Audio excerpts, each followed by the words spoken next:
Hi, thanks for joining us for the Family Plot, Gardening in the Mid-South. I'm Chris Cooper. A nice flower arrangement brightens any room, but they can be expensive. Today we'll show you how to make a great arrangement with grocery store flowers. Also, spring means flowers.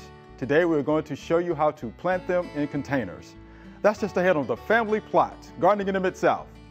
Production funding for the Family Plot, Gardening in the Mid-South is provided by Goodwin's Landscape and Garden Center in Germantown since 1943 and continuing to offer its plants for successful gardening with 7 greenhouses and 3 acres of plants, plus comprehensive landscape services.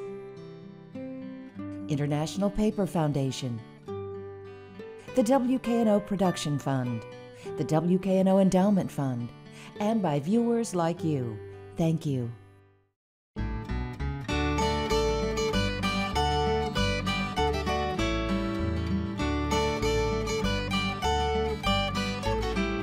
Welcome to the Family Plot. I'm Chris Cooper. Joining me today is Mary Hine. Miss Mary is an Extension Master Gardener right here in Shelby County. And local gardening expert Tanya Ashworth will be joining us later to plant a flower container garden. Miss Mary, welcome. Thank you. Now, we're going to talk about flower arrangements. I go to local grocery stores from time to time to buy flowers for the missus, but I don't think I do a good job arranging those flowers. So you're going to help me out today, right? Yes, I'm going to try. All right. Let's go for it. Okay. Okay. I got these flowers last night at a store, and they do a good job of combining your colors and sizes of flowers. But the thing that most people do incorrectly is just take this bunch and jam it into the vase. Oh boy, I think I do that. Yeah, everybody does that. So we're going to show you how to make them look a lot better than just how you're giving them. The first thing I did when I got home was to cut the ends off of the flowers, a fresh cut. Fresh cut. Because, and I wasn't going to arrange them right away, so I cut the ends off just a little and put them down in some water last night. Okay. And cutting the end, always cut at an angle. It gives you more surface for the water to get in, and it just keeps them fresh. Okay.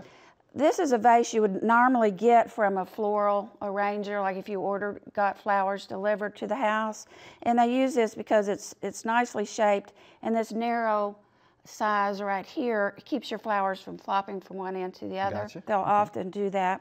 Another little trick, you don't have to do it with a vase like this, but you can get this really easily manipulated wire and put it down into your vase. This is something you can get at the dollar store, and it does, I'm not going to do it because it's so small, but it does help hold your flowers like a little armature for your movement of your flowers. Okay, all right. I mean, look at your flowers. They'll usually give you 3 to 5 large, major flowers. So they gave us 3 of these, moms. Okay, and those are moms. And they look good. Yeah, they do. And you can always, when you're at the store, shake them a little, make sure they don't fall apart. Okay. Because they will start to just disintegrate on you. Just make sure you're getting a fresh. Oh, well done. So the main thing is, see how they're all the same height. Okay.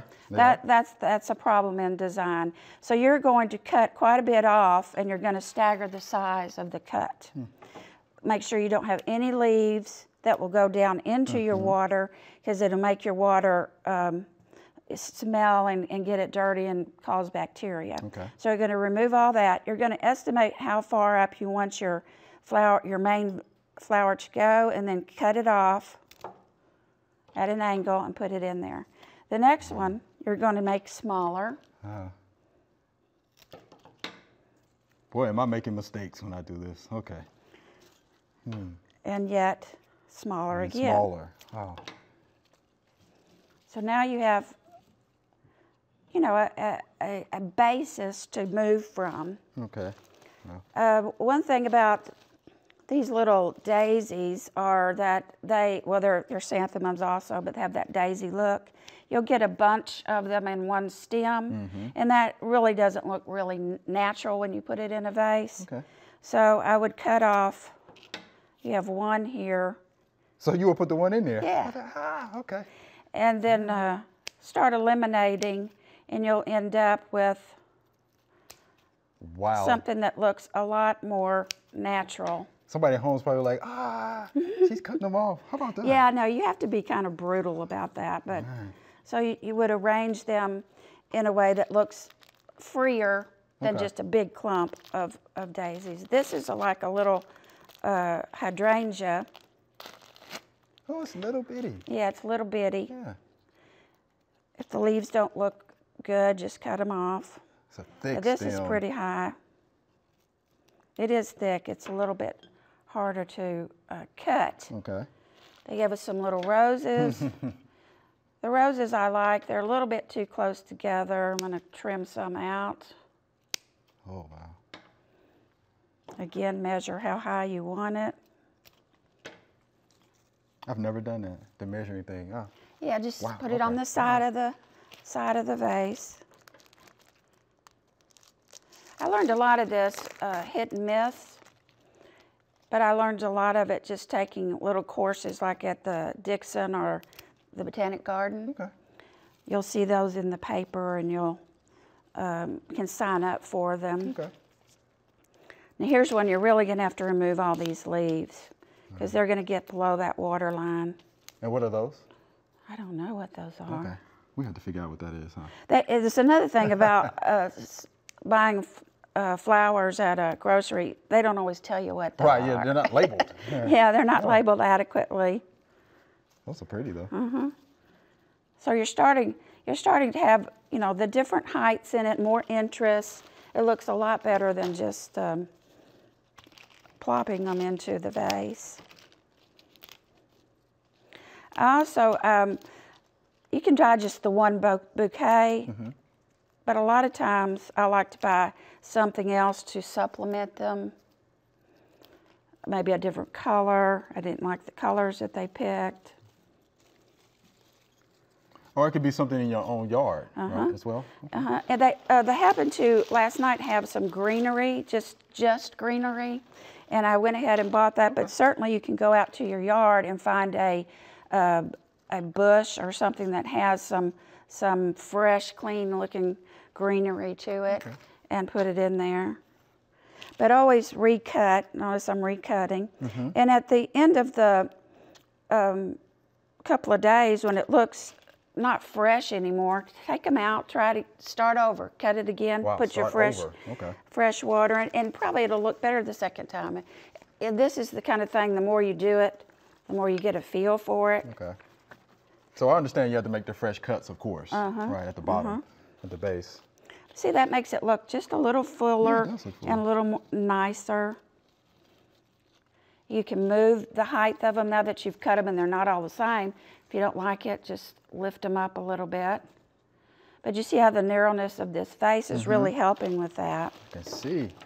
I like these little white flowers. Of course, this is Alstroemeria, and it is a full flower. If you don't have a lot of fullness, then certainly get some of these to put in your arrangement. Okay. Because it makes it look a little bit fuller. I like loose arrangements myself. I don't like anything that's real tight. I like the feeling of it's a garden. You've just picked from your garden and it looks natural to me. Okay. Let me ask you about the water. So we're going to change that water out every day, every other day? Yeah, I would do it every day. Every day? Okay. And you can, if you don't want to recut, you know, just tilt it out and at least put new water in it every day, I think. Okay. It'll keep your flowers longer, and I think you'll be happy with it. So it looks a little better than your original. Yeah. But spread your main flowers, these big yellow, spread them out in your vase so that it's not all on one side. Okay. It's another thing a lot of people do is they'll put all of the flowers on one side and all the different ones on another side, and it just doesn't help with a cohesive look. That'll be me. I do that as well. Now, while you're doing that too, now what about using, you know, these little packets that they give you? It does. I like to use them, but I don't always. I don't even always put the full packet in there, just half of it or so, and stir it up in there. And you could, if you changed your water, you'll save a little for the next day. It does help it somewhat. And really, the grocery stores have gotten really good about having some fresh flowers for you. They're in pretty good shape. But always look at them, because if you're in a bunch, you'll have one or two that are just not looking really good. And they'll I don't know if they do that on purpose or not, but be sure and check it all and make sure that they're all fresh. So what do you think? I like it. Do you like it? I do like it. I think it looks good. Do you want to take that home to your wife? I think I just may do that. Okay. You can have it. Yeah, we appreciate that demonstration, all right? Thank you much. Thank you. Right. There are a number of gardening events going on in the next couple of weeks. Here are just a few that might interest you.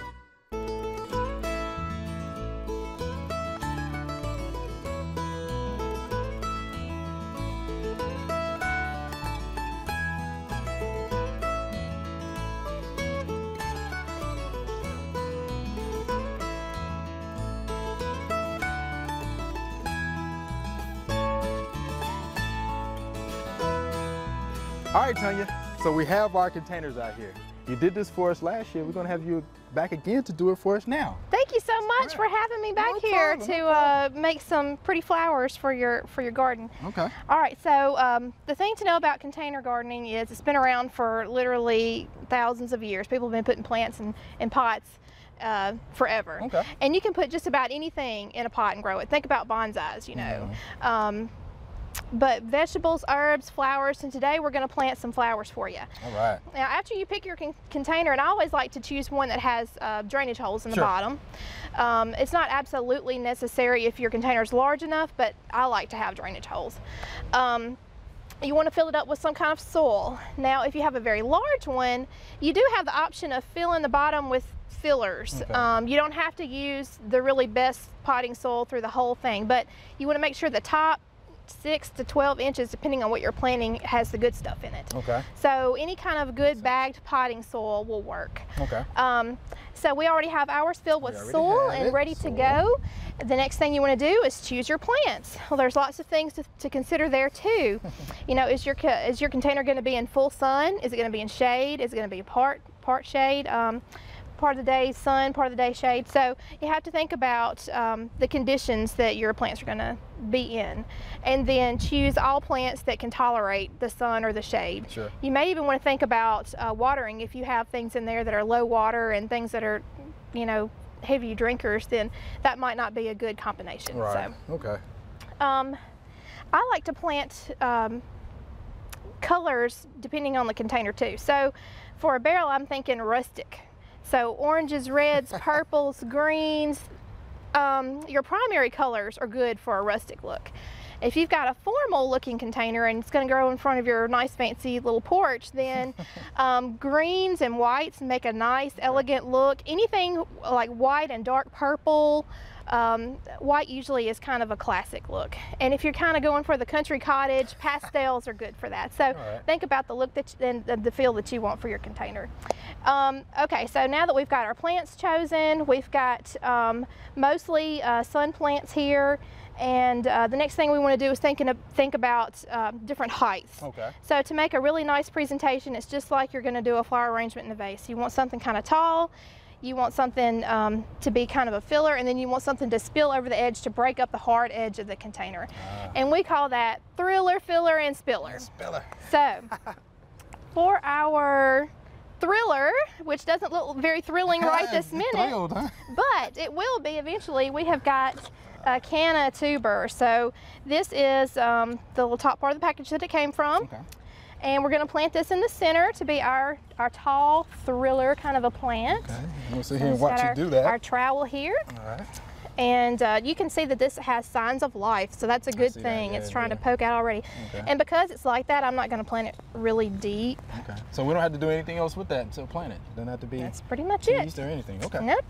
That's pretty much it. And it's going to go in the center. And then around, I'm going to choose some marigolds. Marigolds. My dad loves marigolds. Yeah. This will be good. Gives it a nice kind of garden feel, you know.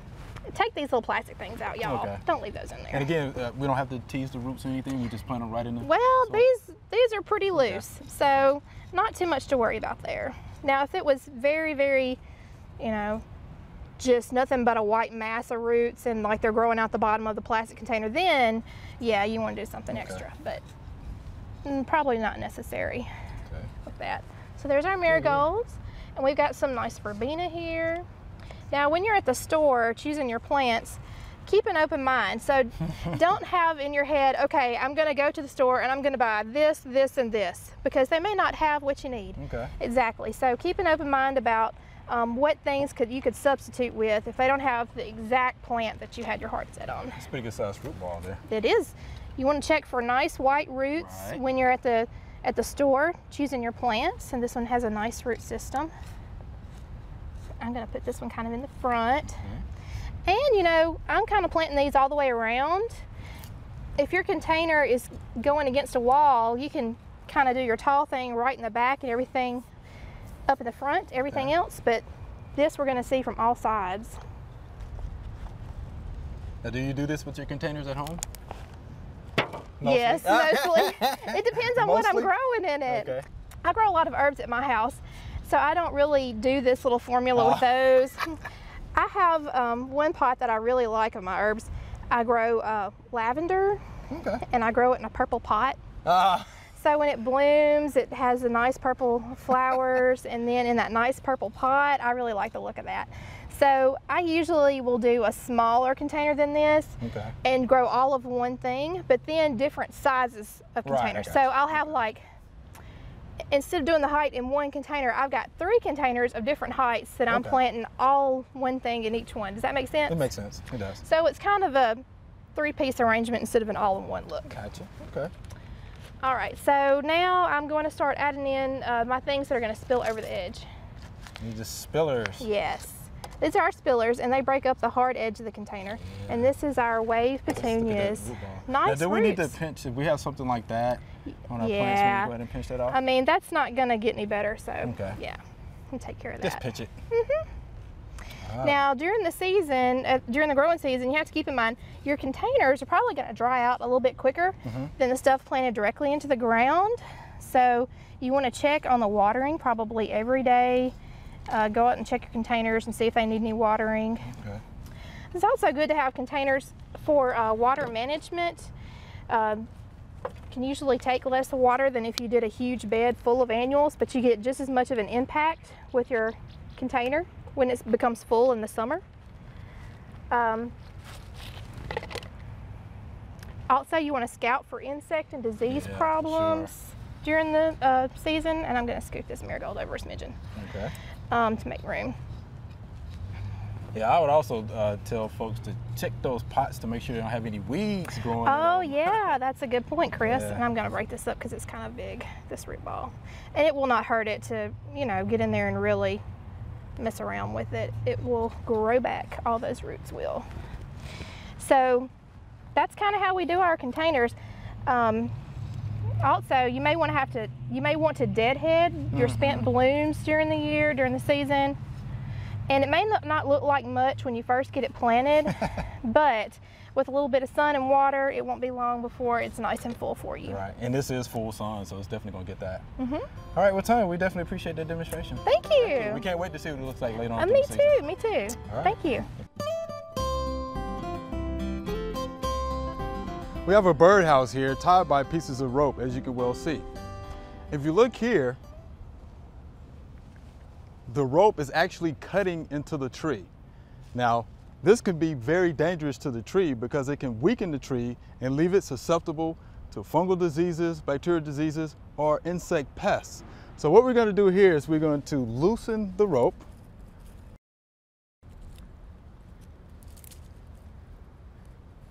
We're going to tie it back, and we're going to make it just a little looser this time. And I'm sure the tree will definitely appreciate it. You can see here how much this rope has been cutting into the trunk of this tree. If you're going to decide to tie a birdhouse to a tree using a rope, make sure you check it every year just to make sure you're not weakening the tree.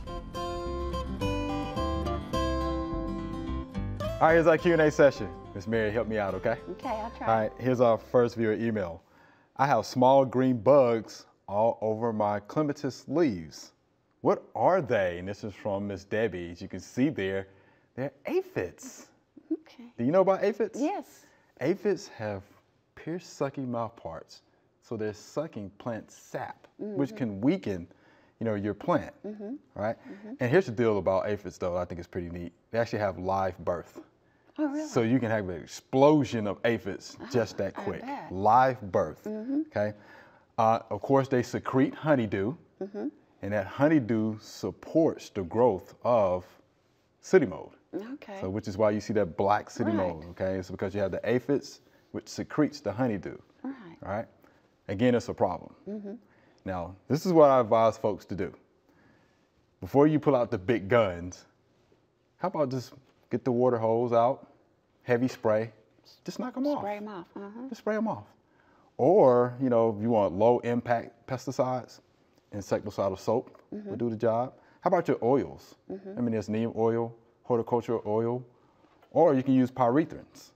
That's slow impact. Those will do the trick. And do be careful because the larvae of lady beetles are probably around and they actually like to eat aphids. Oh, wow. So most people probably don't know what they look like and figure, hey, there must be another pest or something, and probably wants to nuke that as well. So just be careful. They're doing their job. Right. Yeah, they're trying to help you out. But yeah, aphids, they like new succulent growth. So if you put too much nitrogen fertilizer, in your plants, you get that burst of succulent growth, you're probably gonna have aphids. Yeah, they like that.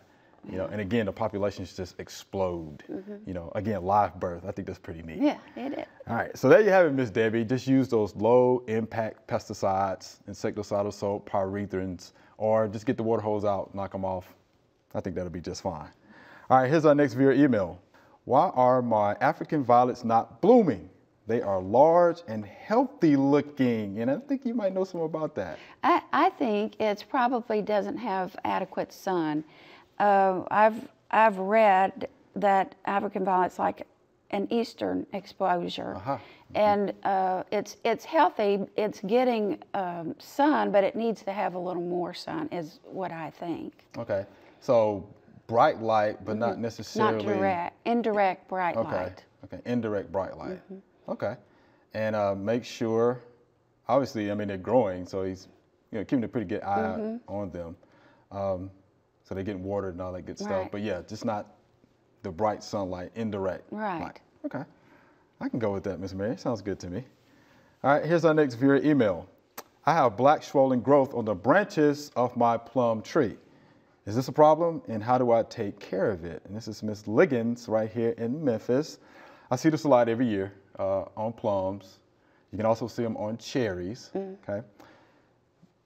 That growth starts out as a soft textured gel, okay? And you can find it along the branches and twigs of your plum trees, okay? Throughout the season, that gel starts to get hard and it turns into a gall. And here's the deal with it. It's a fungus that causes that. It's gonna be hard to treat. I mean, you can use Captan, but you have to read the label on that. You're gonna be spraying from the beginning of the season, pretty much to the end of the season, it seems like. But just read the label on that if you're gonna use that. But here's what I always go to. Resistant varieties, okay, so you don't have to worry about that problem. Or the second thing is this, pruning. So I would go maybe 6-8 inches below where you see the black knot, is what it's called, and prune it out. Okay, it's gonna be a lot of work, especially if you have tall trees. But yeah, 6 to 8 inches below the black knot itself, which is the fungus, cut it out, hope for the best. That's right. That's what I would do. But this is also a lesson in practicing good sanitation, because this fungus actually overwinters, in all of that debris. Yeah, so you got to get that stuff up, because again, you're going to have your spores in there when the wind starts blowing or rain will splash those spores back up, or in the air. It's going to be a problem. So practice good sanitation. Get all those limbs and things like that up, collect them, throw them in the trash, not in the compost pile, and you'll be just fine, Miss Liggins. But yeah, I would prune that out. I wouldn't so much worry about the spraying, because it's going to be a lot of spraying, and if it rains, you have to go back and spray again. I would just go ahead and prune that out, and then practice good sanitation, and that should help you out. Okay. All right, Miss Mary, we're out of time. Good job. Thank you. Okay. Remember, we love to hear from you. Send us an email or letter The email address is familyplot@wkno.org, and the mailing address is Family Plot, 7151 Cherry Farms Road, Cordova, Tennessee 38016. Or you can go online to familyplotgarden.com. That's all we have time for today. If you want to get more information on anything we talked about today, or rewatch Mary's flower demonstration, just go to familyplotgarden.com. Thanks for watching. I'm Chris Cooper. Be sure to join us next week for the Family Plot, Gardening in the Mid-South. Be safe.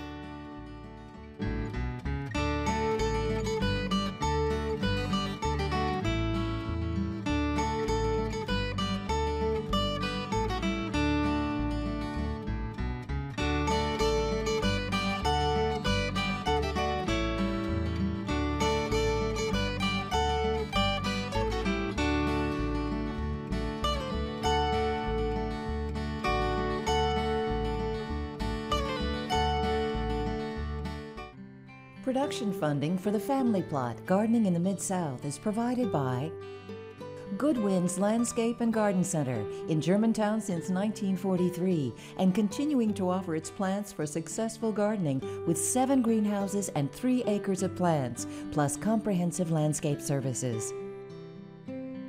International Paper Foundation, the WKNO Production Fund, the WKNO Endowment Fund, and by viewers like you. Thank you.